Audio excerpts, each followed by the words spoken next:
Voice of industry TV पारां अवां सभिनी खे भलीकार। ऐं आहियां अवां जो पंहिंजो अली नवाज़ आरी सर। दोस्तो, हिन वक़्तु असां मौजूदु आहियूं उमरकोट किले ते।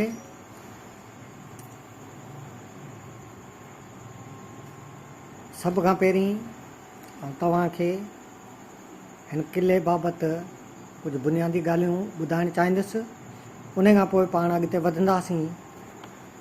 हिन किले जे अंदरि जेको ताज़ो साईं सरदार अली शाह जे महिनतनि सां थर म्यूज़ियम तयारु कयो वियो आहे उन ॾांहुं।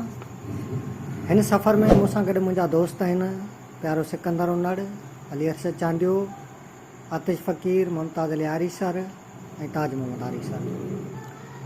उमरकोट किले जी तमीर हिकु तहक़ीक़ मूजिबि परमार सोडे कराई हुई, जंहिं ते पोइ कुझु अरसो सूमरनि जो ऐं 1226 ईस्वी धारे सोडनि जो कब्ज़ो रहियो। सूमरनि जे दौर में उमर सुमरे थर मां मारवी खे खणी उमरकोट किले में बंदि कयो हो। अंग्रेज़नि जे दौर में राणे रतन सिंह खे उमरकोट जे किले में फांसी ॾिनी वई हुई ऐं पोइ हिकिड़ो दौर अहिड़ो बि आयो हो जो सिंध जे क़ौमी ॾाहे ऐं दानिश्वर अब्दुल वाहिद आरी सर खे बि हिन किले में क़ैद कयो वियो हो। हीउ किलो 22-25 डिग्री उत्तर वेकराई फाक ऐं 47-69 ओभर डिघाई फाक ते उमरकोट शहर में वाक़िअ आहे। दिफ़ाई लिहाज़ खां किलो रेगिस्तान जे छेड़े ते जोधपुर खां हैदराबाद ईंदड़ मुख्य शाइरा ते क़ाइमु कयो वियो हो। उमरकोट जे चौधारी हिकु खंदक जा आसार बि ॾिठा विया हुआ। किले जे दरवाज़े जी हिफ़ाज़त लाइ ॿिन्ही पासनि खां बुर्ज ठहियल आहिनि। दरवाज़े मथां सूरजमुखीअ जहिड़ो गुल हिकु निशान ठहियल आहे। किन मोहक़िक़नि अहिड़ो निशान उमर सुमरे जी मुंडीअ ते बि ॼाणायो आहे, पर तेज सिंह सोलंकीअ जो ख़्यालु आहे त इहो निशान सूरजवंशी राजपूतनि जो ठारायल सम्झणु घुरिजे। हिननि बुर्जनि ऐं लंघ वटि इस्तेमालु थियल घड़ियल पथर कंहिं ॿिए हंध जा आहिनि, पर हिते मरमत तौरु लॻाया विया आहिनि। अमरकोट मुस्ततील शिकिल जो कोट आहे, जंहिंखे चइनी कुंडनि खां बुर्ज ॾिनल आहिनि। किले जी भित काफ़ी वेकिरी आहे, जंहिं ते 2 घोड़े सुवार हली सघनि था। उत्तर वारी भित 14.8 फुट वेकिरी ऐं 922 फुट डिघी आहे। ओलह वारी भित में 1.5 फुट जूं सिरूं इस्तेमालु थियल आहिनि। ॾखण वारी भित सॼी कचनि सिरनि जी आहे, जेका 950 फुट डिघी आहे। ओभर वारी भित 740 फुट डिघी आहे, जॾहिं त भितियुनि जी ऊचाई 40 फुट आहे। पकसुरा 6 बुर्ज अॾियल आहिनि। कोट जे विच ते सिरनि जो ठहियल हिकु शाही बिर्ज पिणु ठहियल आहे, जंहिं ते हिन वक़्तु बि 6 तोपूं रखियल नज़र ईंदियूं। कोट अंदरि 8 थंभनि ते बीठल हिकु छटीअ हेठां हिकु क़बर मौजूदु आहे, जेका अंग्रेज़ डिप्टी कमिश्नर मिस्टर वाटसन जे चई वञे थी। हिन कोट अंदरि म्यूज़ियम पिणु क़ाइमु कयो वियो आहे, जेको मुग़ल दौर ऐं मौजूदा दौर जी सक़ाफ़तियूं शयूं जिते रखियल आहिनि। ताज़ो वीरावाह नंगर पार्क रस्ते लाइ खोटाई कंदे वीरावाह मां निकितल ॿुध जूं मूर्तियूं बि हाणे हिन म्यूज़ियम में रखियूं वियूं आहिनि। मशहूरु दास्तान उमर मारवी जी निस्बत बि हिन इलाइक़े सां आहे, जॾहिं त मशहूरु मुग़ल बादशाह जलालुद्दीन अकबर जी पैदाइश बि अमरकोट में थी हुई। बहरहाल हिन वक़्तु किले जो नालो उमरकोट उमर नाले सुमरे हाकम जे नाले पुठियां रखियो वियो आहे। ताज़ो 2017 ईस्वी में सिंध हुकूमत जे सक़ाफ़त नवादरा सियाहत खाते किले जी मरमत जो कमु शुरू कयो ऐं 2018 ईस्वी में कमु मुकमल कयो वियो, जंहिं किले जे खाधल भितियुनि में नयूं सिरूं हणायूं वियूं आहिनि, जंहिं करे किलो मज़बूत थियो आहे।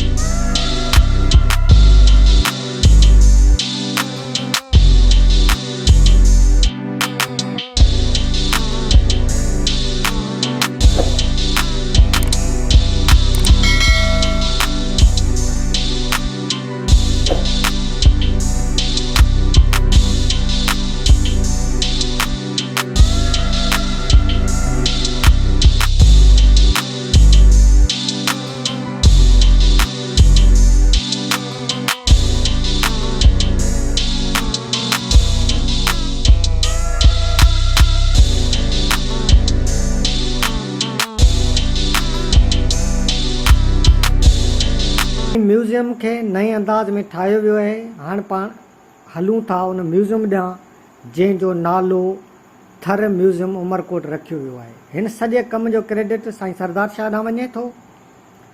हिन म्यूज़ियम में केतिरा ई क़दीम आसार जा नवादरा त मौजूदु आहिनि जेके तव्हां ॾिसी सघो था। उनखां सवाइ हिते हिकु कमरो अहिड़ो बि सजायो वियो आहे जंहिंमें आइन अकबरी खां वेंदे केतिरा ई कलमी नुस्ख़ा, पुराणियूं बंदूकियूं, क़दीमी औज़ार अव्हांखे ॾिसण लाइ मिलंदा।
उनखां अलावा हिन म्यूज़ियम में हिकु कमरो अहिड़ो बि सजाए तयारु कयो वियो आहे जेको हथरादू फ़न तामीर जो हिकु शाहकार चई सघिजे थो। हालांकि हीअ आहे त हथरादू महारत सां तयारु कयल, पर तव्हां वेझे खां हिन खे गौर सां ॾिसो त हीअ हक़ीक़ी लॻे थो।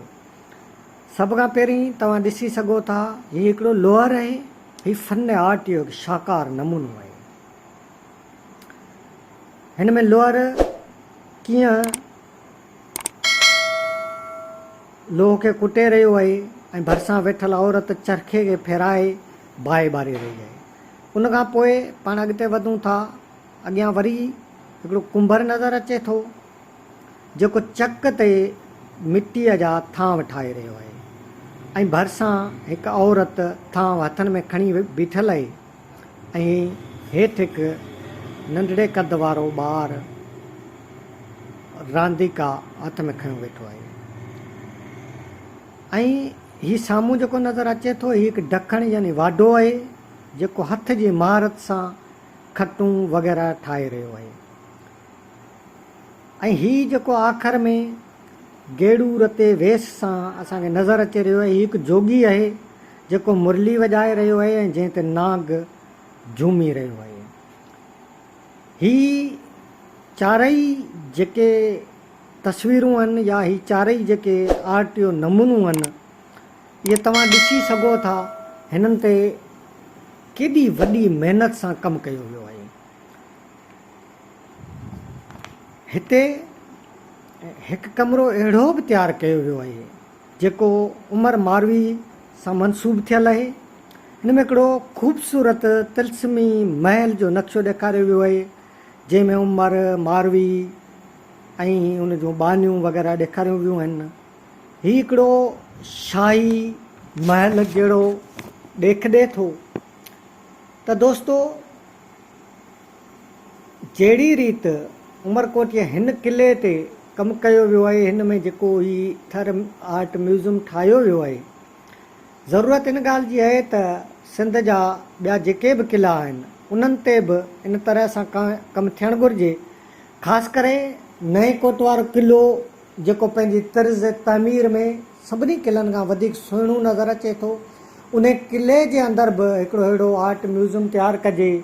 उन क़िले जे अंदरि हिकिड़ो स्विमिंग पूल तयारु कजे। उन क़िले जे अंदरि हिकिड़ो रेस्ट हाउस हुजे, रेस्टोरेंट हुजे, ॿियूं अहिड़ियूं शयूं हुजनि त जीअं असांजे ॿाहिरि जो ईंदड़ जेको सियाह आहे उहो कुझु न कुझु हितां खां हासिलु करे वञे, का मालूमात वठी वञे, का शइ ॾिसी वञे। ख़ासि करे जॾहिं बरसातनि जा 3-4 महीना हुजनि था, वसकारो पंहिंजो उरूज ते हुजे थो, उन्हनि ॾींहंनि में हितां खां तमामु घणनि सियाह लांघाऊ थियनि था। त यकीननि जेकॾहिं हीउ क़िलो पंहिंजे उरूज ते बीठल नज़र ईंदो, हिन क़िले जो कमु सुठे नमूने सां थियलु हूंदो, हिते इंसानी सहूलियतूं बुनियादी शयूं मिलंदियूं, त यकीननि माण्हू हिते ढाबो कंदा, हिते राति रहंदा, हिते मानी वग़ैरह जी सहूलियत हूंदी, रिहाइश जी सहूलियत हूंदी। त हीअ असांजी सिंध जी सकाफ़त खे उजागर करण जा हिकिड़ा मौक़ा आहिनि, उन्हनि मां फ़ाइदो हासिलु करणु घुरिजे। ऐं साईं सरदार अली शाह ऐं संदसि टीम खे हिकु भेरो गुज़ारिश कंदुसि त जहिड़ी रीति उमरकोट किले ते कमु थियो आहे अहिड़ी रीति इन्हनि ॿियनि क़िलनि ते बि कमु थियणु घुरिजे, उन्हनि खे बि अहिड़ो ई ख़ूबसूरत ठाहिणु घुरिजे। अवां सभिनी जी महिरबानी। दोस्तो, असांजी वीडियो पसंदि आई हुजे त वधि खां वधि शेयर कजो ऐं असांजे चैनल खे लाइक शेयर ऐं सब्सक्राइब करण सां गॾु बेल आइकन खे ज़रूरु क्लिक कजो, तव्हांजी महिरबानी थींदी। ऐं हाणे ईंदड़ हफ़्ते ताईं पंहिंजे मेज़बान, पंहिंजे दोस्त, पंहिंजे भाउ अली नवाज़ आरी सर खे ॾींदा इजाज़त। सिंध सलामत, साथ सलामत।